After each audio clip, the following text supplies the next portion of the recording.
Alright, so this is a rather simple one. This is the Samsung Galaxy Tab A7 Lite, and recently I was looking for a tablet for my own use, a simple one will do, and I think I just found myself the answer.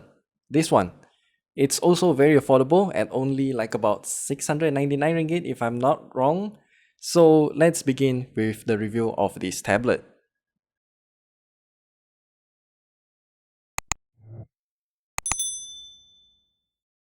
First off, I gotta highlight something that's bothering me. So usually the naming convention of Samsung's tablet is pretty straightforward. We have the Samsung Galaxy Tab A10.1, Samsung Galaxy Tab A8.0, all of those naming schemes, which also tells you the screen size of that particular tablet. But when it comes to the Samsung Galaxy Tab A7 Lite, my brain for some reason thought that this is actually a 7-inch tablet, but it's not. It's actually an 8.7-inch IPS LCD screen. Before you go into the comments and start commenting that Samsung's website said it's an TFT screen, so it's not good. Well, actually, Samsung, for some reason, they would like to just list everything that's not AMOLED or QLED for that matter as just plain old TFT screens. If you look into the technicalities of what TFT actually means, it's just an umbrella term that encompasses both IPS LCD and also TN panels. So this screen here is 100% an IPS LCD screen because I can confirm it by looking at an extreme angle and there's no color shifting. So yeah, there you have it. It's an IPS LCD screen. Don't at me. As for the resolution though, it's a bit weird. It's 1340 by 800 pixels. I did some math and then I found out that the aspect ratio of this tablet in particular is actually not 16 by 9, it's closer to 15 by 9, which makes it a bit weird. If you're watching videos, then you're gonna get some black bars, albeit a tiny one. And the pixel density, although it is low, I would still say I'm not gonna look at this tablet right in front of my face, so it's okay. And particularly for media consumption, I think that the speakers on the Samsung Galaxy Tab A7 Lite is pretty good. You got a stereo speaker setup, so have a listen.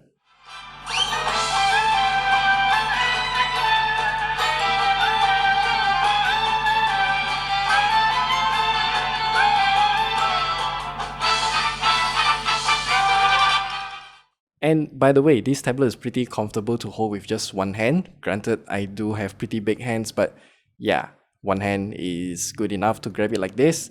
And on the performance side of things, this tablet comes with a MediaTek Helio P22T chipset with 4 gigs of RAM and 64 gigs of storage. This is a rather entry-ish level chipset, but it's okay for day-to-day use, although there are some stuttering here and there.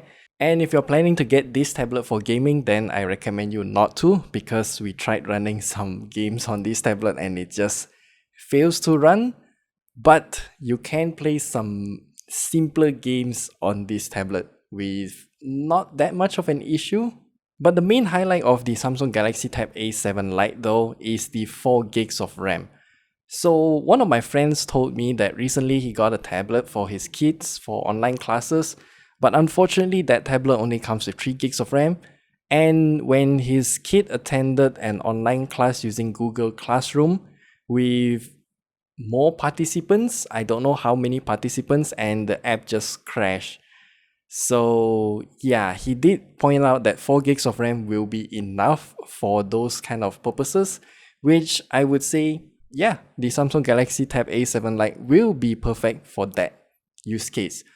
But unfortunately, because of all of the rising amount of cases per day here in Malaysia, I can't test that out for myself. It would be easy if I can just pass the tablet to my friend and ask him, hey, try this and attend online classes and see if it crashes, but I can't.